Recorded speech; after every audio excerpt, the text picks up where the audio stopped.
Hi, I'm Kim and you're watching Kim Wilson TV. My channel is dedicated to helping victims of narcissistic abuse get free and stay free. Before I get going with this video, I want to make a couple of announcements. First and foremost, I want to thank our friends Willa and Lee very much for your continued support. Guys, I appreciate every donation to the channel's PayPal account.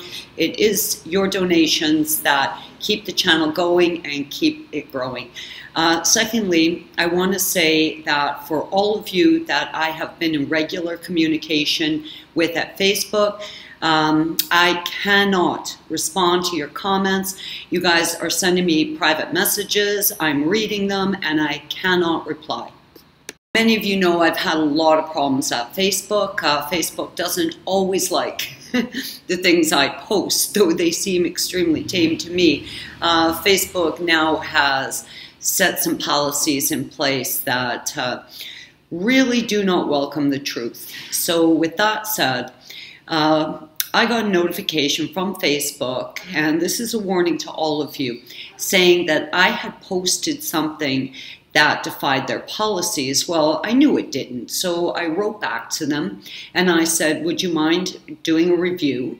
The post had been taken down and I had been put on a 30-day ban for I don't know how many times this has happened over the last year. I mean, I'm on ban more than I'm not. So anyways, I send in this request for them to do a review. They send me back a notice quite quickly. I think it was maybe 2 or 3 days, saying we're very sorry, we made a mistake. We have restored your post, but they never unblocked me. And of course, once you are blocked, you can't even communicate with them anymore. I mean, you're just absolutely unpersoned, you don't exist, you just have to wait that out. Now, I was able to kind of go through a roundabout way, and I sent them another letter saying, look, you know, not to be intrusive, but you know, you did deem my post to be fine, you restored it, but you haven't unblocked me, could you please do that? Well, it was about a week, and I get another notice saying, yeah, there's a problem with my account, they're going to look into it, they'll try and fix it.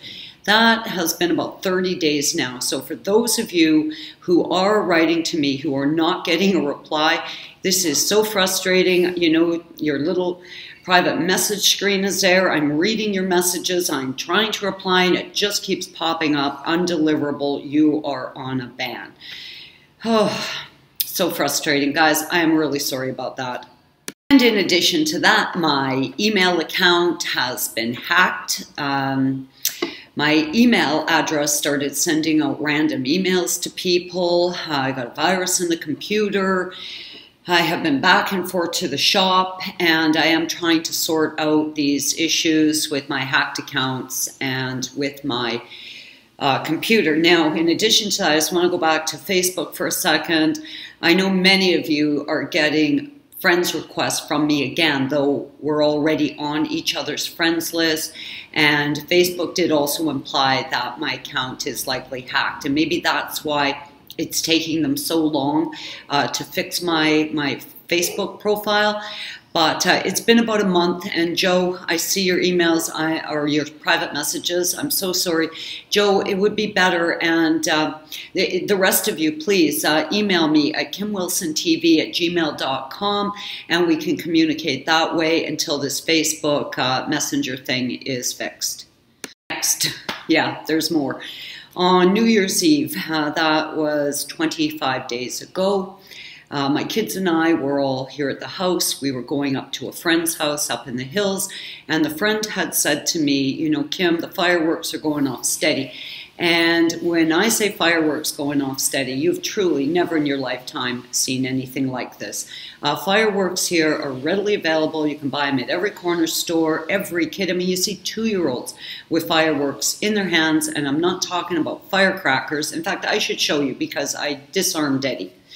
Oh, you should see these firecrackers. So anyways, Eddie and Exton come home with bags and bags of these things. These are Mexican firecrackers. I mean, these are like bloody bombs. These things are handmade, they're full of gunpowder, and the volume of the explosion is really quite something. Now, every kid in the neighborhood has them, every household is full of them. You can hear them going off everywhere. And I'm talking 3 days prior to New Year's Eve and many days after New Year's Eve. So anyways, we're going up to my friend's house. My friend says, Kim, why don't you bring Scout with you? Scout is our older border collie. And of course, we brought Scout with us from Canada. It's a lot quieter up here. The fireworks have got to be scaring him. And I said, oh yeah, he's looking terrified. Being a border collie, of course, he's got extremely sensitive hearing, and he was looking crazy for days. So this seems like a good idea to me. So we call the Uber. I've got Scout's leash in one hand, but I've got physical hold of his collar. And a little kid from a couple houses down and his siblings all come running up with these. Why a parent would give these to a 4-year-old, but I mean, everybody's got it. I close the doors to kind of keep it quiet. Now Marley's barking. It's okay, Marley. So anyways, we're getting in the Uber, and the kids run up, and they're blowing off all these fireworks that are going off everywhere. Scout literally reared up on his back legs, and he bolted, and my hand just slipped out from under his collar. I immediately took off after him. He was really running. Within a half a block, of course, it was dark. Scout's black. I immediately lost sight of him. And at that point, of course, we let the Uber go, and we all just started running, screaming his name. It was absolutely terrifying. It's been 25 days now, and we still don't have Scout back. There are 9 dog rescues here in Vallarta. There are literally thousands of expats helping us look for him. I do believe that someone found him and took him in, and have not yet seen our poster or found, you know, our notices on the different Facebook pages. But, okay, since that night, I've been absolutely terrified. I have exhausted myself looking for him. I have literally walked hundreds of miles calling his name. Half the time I've had no voice. My voice still isn't good. I have got a makeshift bed out on the front porch. I've been sleeping on the front porch and keeping Marley out there with me in case Scout comes home in the night, because, you know, of course, our bedrooms are at the back of the house. And I was worried that, you know, if he does make it home and he barks, no one would hear him. And yeah, I have not slept well. I've not ate. I've been sleeping on the front porch. I'm exhausted. I'm absolutely at my wit's end with this Scout thing. So I have not been able to talk about that. I guess I was kind of feeling like if I said that out loud, it sort of makes, you know, Scout being missing more real than I want it to be. But I have been praying nonstop, and I just want to ask you guys if you would please help me to pray for Scout's safe return. That said, many wonderful expats living here in Puerto Vallarta have private messaged me, they've emailed me, they've called my house because, of course, I've made all that information very public, and they have been extremely sympathetic, extremely kind, and have said to me, Kim, my dog was missing 6 weeks. Kim, my dog was missing for 2 months. I mean, I'm hearing this sort of thing. And I do believe what the problem is. So we do have 9 rescues.